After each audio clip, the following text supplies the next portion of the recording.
Hello everyone, nursing career मंत्र academy में आप सभी लोगों का स्वागत है। जैसा कि अभी पिछली वीडियो में हम लोगों ने introduction of psychology, method of psychology के बारे में हम लोगों ने डिस्कस कर लिया था। 2 क्लासेस हम लोगों ने ले ली थी। आज हम लोग 3rd क्लासेस के अंदर स्कोप ऑफ साइकोलॉजी डिस्कस करेंगे। स्कोप ऑफ साइकोलॉजी में हम लोग जो ब्रांचेस हैं उनके बारे में डिस्कस करेंगे कि साइकोलॉजी के अंदर कौन कौन सी ब्रांचेस होती हैं, साइकोलॉजी का क्या स्कोप है। आप मेरे चैनल पर नए हैं तो मेरे चैनल को लाइक, शेयर एंड सब्सक्राइब कर दीजिए, जिससे आगे आने वाली जानकारी और जो न्यू यूनिट होगी उसके बारे में भी हम लोगों को नोटिफिकेशन मिल सकता है। चलिए हम लोग स्टार्ट करते हैं साइकोलॉजी के स्कोप के बारे में। तो जैसा कि साइकोलॉजी के जो स्कोप होते हैं इसको 2 पार्ट में डिवाइड किया है। एक तो प्योर साइकोलॉजी होता है और second one is applied psychology. Pure psychology जो होता है, प्योर साइकोलॉजी के अंदर प्रिंसिपल और थ्योरीज के बारे में डिस्कस करते हैं। प्रिंसिपल्स कौन कौन से प्रिंसिपल्स हैं, थ्योरीज कौन कौन सी हैं, जो पिछले जो साइंटिस्ट हैं या फिर जो साइकोलॉजिस्ट हैं जिन लोगों ने इसके बारे में क्या क्या विचारधारा दी थी, वो सब डिस्कस प्योर साइकोलॉजी के अंदर करते हैं। और जो अप्लाइड साइकोलॉजी होता है उसके अंदर किस प्रकार की टेक्नोलॉजी होती है, किस प्रकार के रूल्स और प्रैक्टिकल लाइफ में किस प्रकार से हम लोग उसको अप्लाइड कर सकते हैं, वो सारे के सारे अप्लाइड साइकोलॉजी के अंदर होते हैं। यहाँ पे हम लोग देखते हैं कोई कौन कौन सी प्योर साइकोलॉजी है और कौन कौन सी अप्लाइड साइकोलॉजी है। यहाँ पे जैसा कि आप लोगों को दिख रहा है कि ब्रांचेस ऑफ साइकोलॉजी है। जैसा कि जो ब्रांचेस और स्कोप ऑफ साइकोलॉजी है दोनों एक ही चीज़ है। अगर क्वेश्चन ब्रांचेस ऑफ साइकोलॉजी से आता है तो ब्रांचेस ऑफ साइकोलॉजी को आप लोग इस प्रकार से डिस्कस कर सकते हैं, और अगर स्कोप ऑफ साइकोलॉजी आता है तो भी आप लोगों को बिल्कुल इसी प्रकार से आप लोगों को आंसर देना है, प्योर और अप्लाइड का। जैसा फर्स्ट जो हमारी प्योर साइकोलॉजी है जिसके अंदर टोटल 8 ब्रांचेस हैं, और जो अप्लाइड साइकोलॉजी है टोटल इसके 6 ब्रांचेस हैं। हम लोग इसको वन बाय वन डील करते हैं। फर्स्ट वन है, जैसा कि पहले हम लोग इसका मतलब समझते हैं कि इसका मतलब क्या होता है। First one is general psychology. तो जर्नल साइकोलॉजी मीन्स क्या होता है, जो जर्नली साइकोलॉजी होता है, जब भी हम लोग कोई भी न्यू चैप्टर डील करते हैं तो उसके जो बेसिक चीज़ें होती हैं वो बताई जाती हैं। उसी प्रकार से जनरल साइकोलॉजी होता है, एक जो बेसिक कंसेप्ट होता है जिसमें rules and regulation, principles, theory, इन सारी की सारी चीज़ों के बारे में डिस्कस होता है, जिसको हम लोग जनरल साइकोलॉजी कहते हैं। अब नॉर्मल साइकोलॉजी मीन्स होता है एबनॉर्मल बिहेवियर। जो भी जैसा कि अभी आप बीएससी नर्सिंग 3rd ईयर में एक मेंटल हेल्थ नर्सिंग करके एक सब्जेक्ट है जिसमें आप बहुत सारे एबनॉर्मल डिसऑर्डर देखने वाले हैं। अगर कोई पेशेंट है जिस प्रकार का अगर उसका एबनॉर्मल बिहेवियर होता है, जैसे कि अगर वो डिप्रेशन में है, अगर उसको मैनिया है, अगर वो ज़्यादा स्ट्रेस में और स्ट्रेस को डील नहीं कर पा रहा है, तो वो सारी की सारी चीज़ें किसके अंदर आ जाएंगी, एबनॉर्मल साइकोलॉजी के अंदर। मीन्स कहने का मतलब ये है कि इसके अंदर जितने भी मेंटल डिसऑर्डर होते हैं वो सब डील किए जाते हैं। नेक्स्ट है सोशल साइकोलॉजी, जिसमें जो ग्रुप ऑफ पीपल्स होते हैं उनके बीच में जो इंटरपर्सनल रिलेशनशिप होता है, इंटर रिलेशनशिप होता है, उस रिलेशनशिप को डील करना। नेक्स्ट होता है physiological psychology. Physiological psychology means होता है जो हमारी बॉडी होती है फिजिकली जो अपीयरेंस है और उसका बायोलॉजिकली किस प्रकार से ऑरिजिन हुआ था, उन सारे के सारे पैरामीटर्स को डील करना फिजियोलॉजिकल साइकोलॉजी के अंदर आता है। नेक्स्ट है पैरासाइकोलॉजी पैरानॉर्मल एक्टिविटीज़ से रिलेटेड है। जो भी हमारे एक्स्ट्रा सेंसरी परसेप्शन होते हैं, लाइक रीवर्थ, टेलीपैथी, अलाइड प्रॉब्लम, ये सारी की सारी चीज़ें किसके अंदर डील की जाती हैं, पैरासाइकोलॉजी के अंदर डील की जाती हैं। Next one is Jio psychology. Jio psychology means क्या है, जियोग्राफिकल साइकोलॉजी मीन्स जो हमारा वेदर है, क्लाइमेट्स है, सोयल है, इस प्रकार में हम ये जो क्लाइमेट्स है किस प्रकार से हमारे बिहेवियर पे इफेक्ट डालता है। अब जैसे कि अगर हम समर में हैं तो हमारा समर में किस प्रकार का बिहेवियर होगा, और विंटर में किस प्रकार का बिहेवियर होगा, रेनी सीजन में किस प्रकार का बिहेवियर होगा, तो ये सारे के सारी चीज़ें हमारे बिहेवियर पे किस प्रकार से इन्फ्लुएंस करती हैं, ये सब हम लोग जियो साइकोलॉजी के अंदर पढ़ते हैं। Next one is developmental psychology. तो डेवलपमेंटल साइकोलॉजी में होता है कि जो भी हमारा बर्थ से लेके जो एडल्ट जो एल्डरली स्टेज होती है, बर्थ जो इन्फेंसी स्टेज होती है और जो एल्डरली जो लास्ट वाली स्टेज होती है, तो जो स्टेज ऑफ डेवलपमेंट होता है उन सारी की सारी चीज़ों को डील करना वो सब डेवलपमेंटल साइकोलॉजी के अंदर होता है। Next one is experimental psychology. तो अभी हमने जैसा कि लास्ट क्लासेस में हम लोगों ने जो एक्सपेरिमेंटल मेथड देखा था, जिसके अंदर मैंने बताया था आप लोगों को कि अगर हम लोगों को किसी के ऊपर एक्सपेरिमेंट करना है तो उसको हम लोगों को एक एक्सपेरिमेंटल इन्वायरमेंट देना होगा, और उस इंडिविजुअल को उस एक्सपेरिमेंटल इन्वायरमेंट में लेके जाएंगे और वहाँ पे उसका बिहेवियर ऑब्जर्व करेंगे। तो ये एक्सपेरिमेंटल साइकोलॉजी के अंदर होता है। तो यहाँ पे हम लोगों ने टोटल 8 ब्रांचेस देख लिए हैं, और ये जो 8 ब्रांचेस थी, ये 8 ब्रांचेस हमारी प्योर साइकोलॉजी के अंदर थी, ठीक है ना। अब हम लोग पढ़ेंगे, नेक्स्ट वन है अप्लाइड साइकोलॉजी के अंदर अप्लाइड साइकोलॉजी के अंदर कौन कौन सी 6 ब्रांचेस है वो देखेंगे। तो first one is educational psychology. तो एजुकेशनल साइकोलॉजी क्या होता है कि ये जैसे कि apply the psychological principle theories techniques to human behaviour in educational situation. Means ये है कि जो अप्लाइड साइकोलॉजी होता है, अप्लाइड साइकोलॉजी मीन्स क्या है, इसको अप्लाई करना है, हमारे बिहेवियर पर अप्लाई करना है। तो जितने भी साइकोलॉजिकल प्रिंसिपल्स होते हैं, थ्योरीज होती है, टेक्नोलॉजीज होती हैं, इनको एजुकेशनल सिचुएशन में अप्लाई करना, वो एजुकेशनल साइकोलॉजी के अंदर आ जाएगा। Next one is clinical psychology. तो क्लिनिकल साइकोलॉजी होता है कि describe the causes of mental illness, abnormal behaviour of a patient and suggest treatment. Clinical area जिसमें हमारी क्लिनिकल पोस्टिंग लगती है, उस पोस्टिंग के अंदर हम लोग क्या क्या चीज़ करते हैं, हम नर्सिंग असेसमेंट करते हैं, उसकी डायग्नोसिस पता करते हैं, उसका इम्प्लीमेंटेशन, इंटरवेंशन, ये सारी की सारी चीज़ें पता करते हैं, और उसको किस प्रकार का ट्रीटमेंट हम लोग दे सकते हैं, ये सारी की सारी चीज़ें हम लोग पता करते हैं। वो सारी की सारी चीज़ें किसके अंदर आएंगी, क्लिनिकल साइकोलॉजी के अंदर आएंगी। मीन्स ये जो चीज़ है क्लिनिकल फील्ड और क्लिनिकल सेटिंग से रिलेटेड साइकोलॉजी है। Next industrial psychology. तो इंडस्ट्रियल साइकोलॉजी क्या होता है, apply psychological principle to assist public and private organization. जो ऑर्गेनाइजेशन होते हैं, जो करंट और रनिंग ऑर्गेनाइजेशन है, उस ऑर्गेनाइजेशन के अंदर अगर हम लोगों को किसी का बिहेवियर एवेलुएट करना है और उसमें साइकोलॉजिकल प्रिंसिपल्स को हम लोग अप्लाई करके देखें, तो इंडस्ट्रियल साइकोलॉजी के अंदर आएगा। नेक्स्ट वन है लीगल साइकोलॉजी। तो ये जो लीगल साइकोलॉजी है, लीगल मीन्स ये सारी की सारी चीज़ें हैं, ये हमारे मतलब एक लीगल राइट से रिलेटेड है।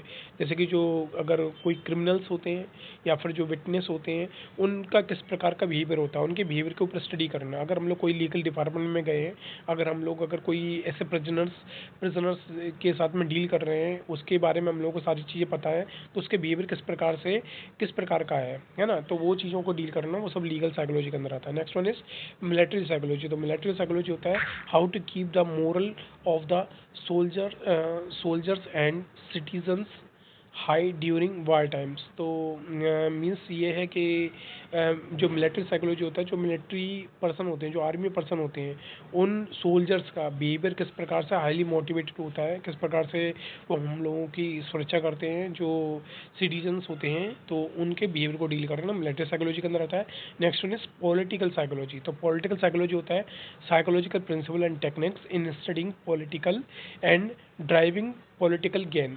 तो जो पॉलिटिकल गेन होता है, पॉलिटिकल गेन किस प्रकार से होता है, पॉलिटिकल जो लीडरशिप होती है, लीडरशिप किस प्रकार की होती है, इन सारी की सारी चीज़ों को डील करना पॉलिटिकल साइकोलॉजी के अंदर आता है। तो अभी जो हमने सुपरफिशियल रिवीजन करा है, अब हम लोग इन डेप्थ रिवीजन करते हैं इन सारे के सारे साइकोलॉजी का। तो वन बाय वन हम लोग डील करते हैं। First one is pure psychology. तो प्योर साइकोलॉजी में देखते हैं क्या है प्योर साइकोलॉजी। तो जैसा भी मैंने बताया था ऊपर के प्योर साइकोलॉजी में टोटल 8 ब्रांचेस हैं, तो 8 ब्रांचेस हम लोग को कम्प्लीटली इसके अंदर डील करना है। तो प्योर साइकोलॉजी मीन्स क्या है, it provides the framework and theories it contain deal with the formulation of psychological principle and theories.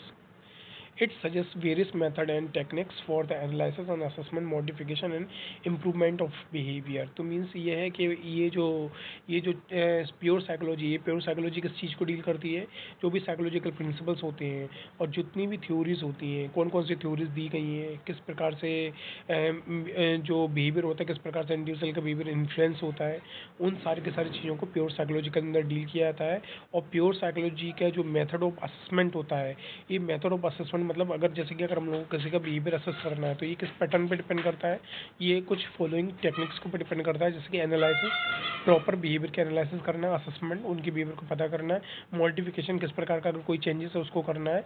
Then next one is improvement of behaviour. अगर ये भी चीज़ हम लोगों को नोट करना है कि हमने जो चीज़ दी है पेशेंट को, तो वो किस प्रकार से इम्प्रूव, उसके बिहेवियर में सुधार हुआ है कि नहीं हुआ है। तो ये सारी की सारी चीज़ किसके अंदर आती हैं, प्योर साइकोलॉजी के अंदर आती है। सो अब हम लोग इसके ब्रांचेस डील करेंगे। So first one is general psychology. तो जर्नल साइकोलॉजी जैसा अभी हमने ऊपर देखा था, it deal with the fundamental rules principle theories of psychology in the relation to the study of behaviour of normal adult. तो जितने भी जैसे कि अगर सामने वाले कोई मेरे पास में अगर कोई इंडिविजुअल्स है, उस इंडिविजुअल का अगर मेरे को बिहेवियर असेस करना है, तो उस बिहेवियर को मैं किस प्रकार से असेस कर सकता हूँ। अब उसके पीछे क्या लॉजिक है, कौन कौन सी थ्योरीज काम कर रही गई हैं जो कि मैंने साइकोलॉजी के अंदर डील की हुई हैं। कौन कौन से रूल्स एंड रेगुलेशन, जो फंडामेंटल रूल्स एंड रेगुलेशन है जो कि हमारे बिहेवियर को डायरेक्ट इन्फ्लुएंस करते हैं, तो वो सारी की सारी चीज़ें मैं जनरल साइकोलॉजी के अंदर डील करूँगा। Next one is abnormal psychology. तो मैंने अभी बताया था कि जो भी एबनॉर्मल कंडीशंस होती हैं, जो भी मेंटल डिसऑर्डर होते हैं, उनका बिहेवियर चेक करना, उनके बिहेवियर ऑब्जर्व करना, और साथ में किस प्रकार से उनका बिहेवियर इस प्रकार का हुआ है, कौन सा फैक्टर है जो कि उनके बिहेवियर के लिए रिस्पॉन्सिबल है, उसका पता करना और उनको बेटर से बेटर ट्रीटमेंट प्रोवाइड करना, ये हमारा एब्नॉर्मल साइकोलॉजी के अंदर आएगा। Next one is psychological social psychology. तो social psychology, it deal with the group behavior and interrelations of peoples with other peoples.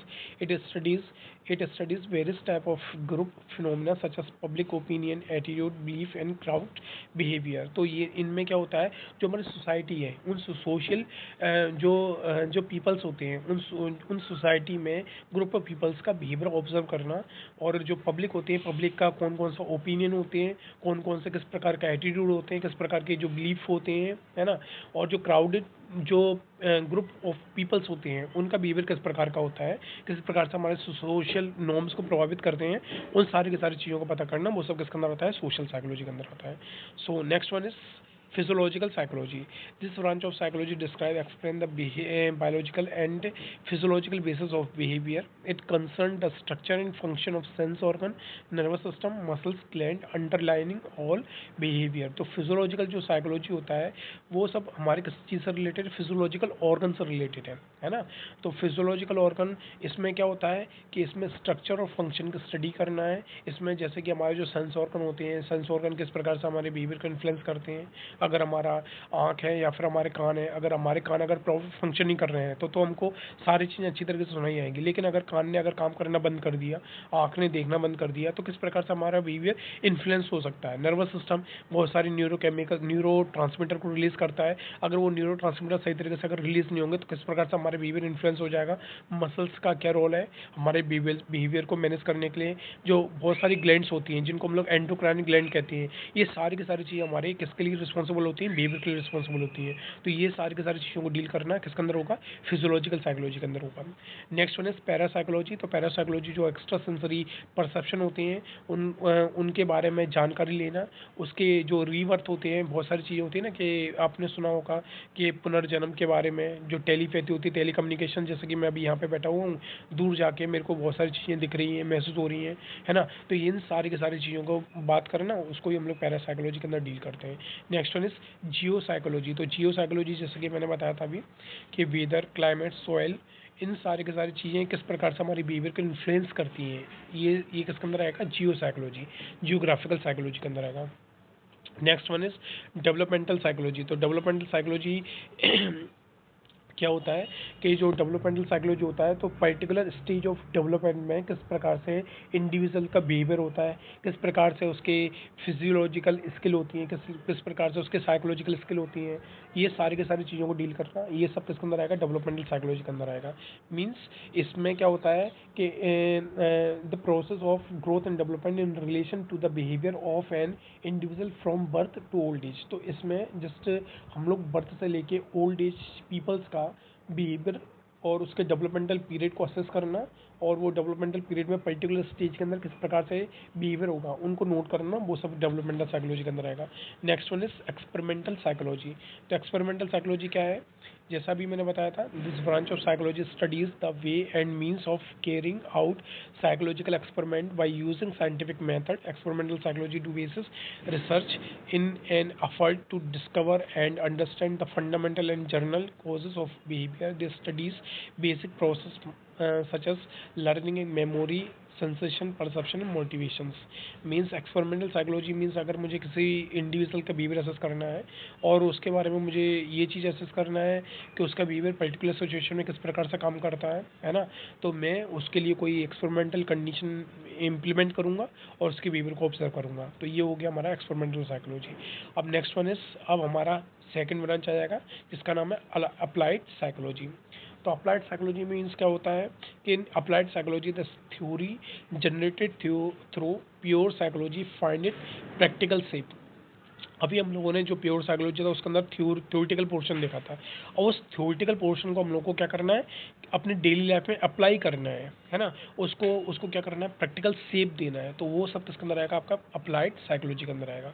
It applications of psychological rules, principles, theory and techniques with reference to the real practical life situation. Means इसको क्या करना है, जो real life है उस real life में क्या करना है, अप्लाई करना है। तो ये अप्लाइड साइकोलॉजी है। तो फर्स्ट वन इज, इसकी ब्रांचेस है एजुकेशनल साइकोलॉजी। एजुकेशनल साइकोलॉजी में क्या होता है कि जितना भी हमारे बिहेवियर होते हैं उन बिहेवियर को हम लोगों को ऑब्जर्व करना है। जितने भी अभी तक हम लोगों ने जो किताबों में बहुत सारी चीज़ें पढ़ी हैं, और उसको क्या करना है, उसको हमारी जो डेली लाइफ है उस डेली लाइफ में इम्प्लीमेंट करना है। It is which try to apply the psychological principle, theories and techniques to human behavior in educational situation। अब जैसे कि मुझे पता है कि अगर मुझे नीट और टाइट दिखना है, अगर मुझे अपनी पर्सनैलिटी को बहुत अच्छा चार्मिंग बनाना है, तो मुझको क्या क्या चीज़ें फॉलो करना पड़ेंगी, कौन कौन सी चीज़ें फॉलो करना पड़ेंगी जिससे मेरा जो बिहेवियर है, एक बिहेवियर बहुत अच्छा दिखे, है ना। तो उसके लिए जो मैंने अभी तक जो चीज़ें पढ़ी हैं उसको मुझे अपने लाइफ के अंदर फॉलो करना है। तो वो हो गया हमारा एजुकेशनल साइकोलॉजी। अब next one is clinical psychology. तो क्लिनिकल साइकोलॉजी मीन्स क्या होता है, अभी जैसा अभी हमने देखा था एब्नॉर्मल साइकोलॉजी, है ना, उसी चीज़ से रिलेटेड है। अब जो एब्नॉर्मल साइकोलॉजी में अभी हम लोगों ने पढ़ा था कि जो एब्नॉर्मल साइकोलॉजी था वो क्या है, एब्नॉर्मल पेशेंट को डील कर रहा है। अब उस अब हम क्लिनिकल सेटिंग में आ गए, मतलब हॉस्पिटल एरिया में आ गए। अब उस हॉस्पिटल एरिया में हमने जितने भी हमारे पेशेंट होते हैं उनसे डील करना है। तो उनके उनके बिहेवियर को हम लोग किस प्रकार से चेंज कर सकते हैं, किस प्रकार से हम लोग उनके बिहेवियर को ऑब्जर्व कर सकते हैं, किस प्रकार से हम लोग पेशेंट की फीलिंग को प्रोटेक्ट कर सकते हैं, किस प्रकार से हम लोग उसकी फीलिंग को ऑब्जर्व कर सकते हैं, है ना, और उनको बेटर से बेटर ट्रीटमेंट सजेस्ट कर सकते हैं। ये सारे के सारी चीज़ें किसके अंदर आएंगी, क्लिनिकल साइकोलॉजी के अंदर आएंगी। Next one is industrial psychology. तो इंडस्ट्रियल साइकोलॉजी जैसा कि क्या है, industrial psychology apply psychological principle, assist public and private organization with their hearing and placement program, the training and supervision of their personnel and the improvement of communication within the organization। तो क्या है कि जितने भी, अब जैसे कि industrial psychology means क्या है, ऑर्गेनाइजेशन, वर्किंग ऑर्गेनाइजेशन है, जिसमें कोई भी इंडस्ट्री है या फिर जिसको हम लोग कॉलेज लेवल बोल सकते हैं या फिर हॉस्पिटल लेवल बोल सकते हैं। अगर हम लोग कॉलेज एरिया में काम कर रहे हैं तो कॉलेज एरिया में एक प्रॉपर प्रोसेस होता है स्टाफ के रिक्रूटमेंट का, स्टाफ का सिलेक्शन का। तो इंडस्ट्रियल एरिया में किस प्रकार से कौन कौन से स्टेज से जो भी हमारे इंडिविजुअल्स होते हैं, जितने भी हमारे पीपल्स होते हैं, उनको उस चीज़ को फॉलो करना पड़ता है। और जो पर्टिकुलर स्टेजेस होती हैं वो पर्टिकुलर स्टेजेस किस प्रकार से हमारे बिहेवियर को इन्फ्लुएंस करती हैं, वो सब किसके अंदर आएगा, आपका इंडस्ट्रियल साइकोलॉजी के अंदर आएगा। Next one is legal psychology. तो लीगल साइकोलॉजी क्या है, it try to study the behaviour of person like clients, criminal, witness etcetera with the help of application of psychological principle and techniques. तो legal psychology क्या है कि अब जैसे कि हमारे पास में अगर कोई लीगल विटनेस है जिसको हम लोग क्रिमिनल बोल सकते हैं या फिर कुछ लीगल विटनेस बोल सकते हैं, तो इनके बिहेवियर को किस प्रकार से हम लोगों को ऑब्जर्व करना है, देखना है, और किस प्रकार से इनका बिहेवियर चेंज हो रहा है पर्टिकुलर सिचुएशन में, उसको ऑब्जर्व करना है, उसको नोट करना है। वो सारी चीज़ें किसके अंदर आती हैं, लीगल साइकोलॉजी के अंदर आती हैं।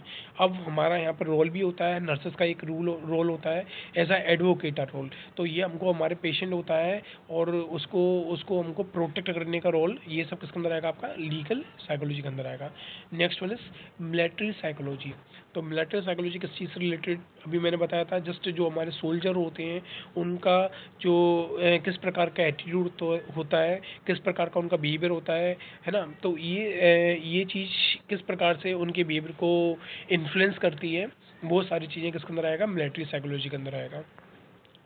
Next one is political psychology. Political psychology क्या है, this branch of psychology related itself with the use of psychological principle and techniques in studying political and driving political gain.